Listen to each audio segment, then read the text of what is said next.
Maraming tanong kaya pupunta sila yung mga taga Manila o from Lowlands. Paano ko sila magkaka-fishing? Pero hindi nila na-realize, meron tayong lake dito na ang daming isdang nilalagay ng mga bee farm. So ako, nasaksihan ko yan dahil isa rin ako na naglagay ng mga isda dito, kasama ko sila. But anyway, during the pandemic, tahimik yung Baguio nun eh. Pero parati ako dito sa Burnham naglalakad.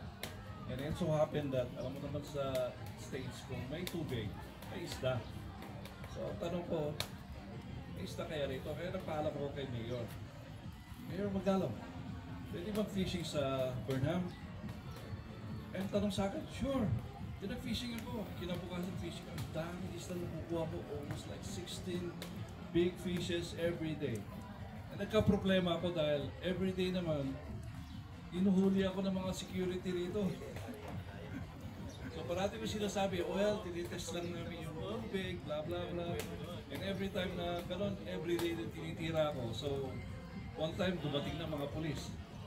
Explain ko na may knowledge si Mayor dito na may plano siyang gawing fishing area dito. Pero talaga wala pang nakaisip na magkaroon ng fishing area dito. And si Mayor Magalong, yun ang objection niya that time. Kaya nagkataon na I was in the right place, in the right time. So, ako nag-initiate na muna nag-fishing. So, binigyan ako kaagad ng fishing license dito sa Baguio. Ako lang ang nabigyan. In short, fishing ako na fishing. Dami ako nahuli. Wala nang nasisita sa akin, which is very good. Hanggang sa June 12 din, I think 2 years ago, June 12, doon nagsimula ng fishing tournament headed by the Saleng Festival. Kaya nagkataon na kailangan nila ng assistant ko, tinawagan ako. So, I tried to help them. It's not really perfect, pero naging successful naman. Then sumunod is Baguio Day. Naisip ko na tutuloy ko na kaya. Pero nangyari, marami na doon tayong mga friends from abroad. Pwede silang magbigay ng sponsorship. Kaya nag-continuous hanggang sa ngayon, meron na tayong pang 7 fishing tournament ngayon. So hopefully, meron na naman darating for this coming Baguio Day. Of course, nandito yung mga big supporters natin. Si Madam Leia Pareñas na nandun parati nagsusupport sa atin. So, positive ako na meron na naman tayong this coming September 1st. So, I think meron kayong konting marites. Narinig ngayon.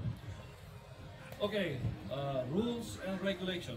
Para mag-start na tayo. You will have 3 hours fishing to catch fish. So mahaba-haba yan. So either pwede kayong mag-rent ng boat, kagaya nito, meron silang boat na hinirentahan. Kasi gusto nila yata pumunta sa sentro. Ang balita ko sa sentro na yun, malalaki daw ang isda. Pero ang regulasyon, kailangan ibalik yung isda rito para ma-measure namin. Then we have to take the fish. Kasi mahirap yung sasabihin nila, oh, meron na naman. We don't know. Just for safe lang, gusto namin in person makukuha yung isda. Para, tawag dito, fair naman sa lahat. Saka meron din kami mga kasama rito na hindi nyo nakikita na alam nila na kasi pupunta kayo sa lugar, titignan kanila kung legal ba kayo mag-isda. Kasi hindi ko sinasabi na dito sa Baguio may ganyan pero I think wala naman. For the safe naman saka for tawag dito? Fairness. For fair for everybody. Kailangan we have to play equal. Walang dayaan. Tayong taga Baguio, walang dayaan dito. Hindi ko sinasabi yung mga outside Baguio, may daya sila. Pero nag-usap ako ngayon is Baguio. Walang dayaan dito at bawal ang dayaan dito. Second, pwede kayong gumamit ng as much as you want na hook. Kasi ang regular hook lang ginagamit is 1. Pwede kayong gumamit ng 5 or 6 or whatever you want. Pwede yun, walang hukuan sa iyo. Saka pwede rin gumamit kayo ng 2 fishing rod kasi nandun sa rules na isa is kung dadagdag ka ng isa, We charge, I think, 850 kung dalawang fishing rod ang gagawin nyo. Kaya kung gusto nyo magdalawa, okay lang. Magdadagdag lang kayo.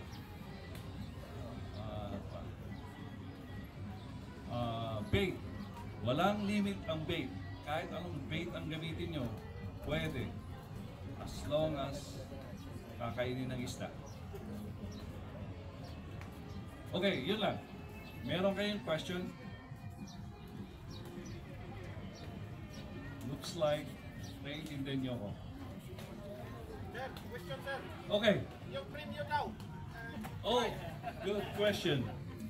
So, price is ang champion as of now, di ba nakita nyo meron kayong free t-shirts galing sa amin. So, ang first prize is 5,000. Second prize is 3,000. And third prize is 2,000. Plus, meron kayong tigi-isang trophy. Tapos, pag sino ang nanalo ngayon, sa Tuesday, yun ang awarding mismo sa City Hall flag racing. Yeah, Tuesday flag racing sa City Hall. So, good luck out. Isa pa pala, bago makalimutan, ang rules sa mga isda, the more you get, the more chance to win this competition. Kasi mini-measure namin every fish na nahuhuli nyo, mi-measure namin. So, let's say, ang na-measure nyo in first one is 10 inches, then 11 inches, then 10 inches. Lahat nun matototal. So, yung total length ng mga istang na huli nyo, yun ang present namin sa inyo. At malalaman din nyo kung sino talaga ang nanalo. So, dito, ang nakikita ko, hindi naman pagalingan sa pag-fishing, kundi swertehan. And minsan nga, yung mga bata, silang siniswerte. At minsan din, yung mga first-timers, sila nananalo. So, what time is it? 7:20. Questions? Can we fish anywhere? Oh, good question. Pwede kayong mag-fish anywhere dito sa lake, hindi lang dito. So you have all the time, kasi 3 hours yan, ang takal-takal niyan. Kaya kagaya sinabi ko, pwede kayong mag-boating. Kagaya nakita nyo doon, nag-ready na sila. Basta lang ibagay nyo rito ang result. Okay? Okay, sige. Start.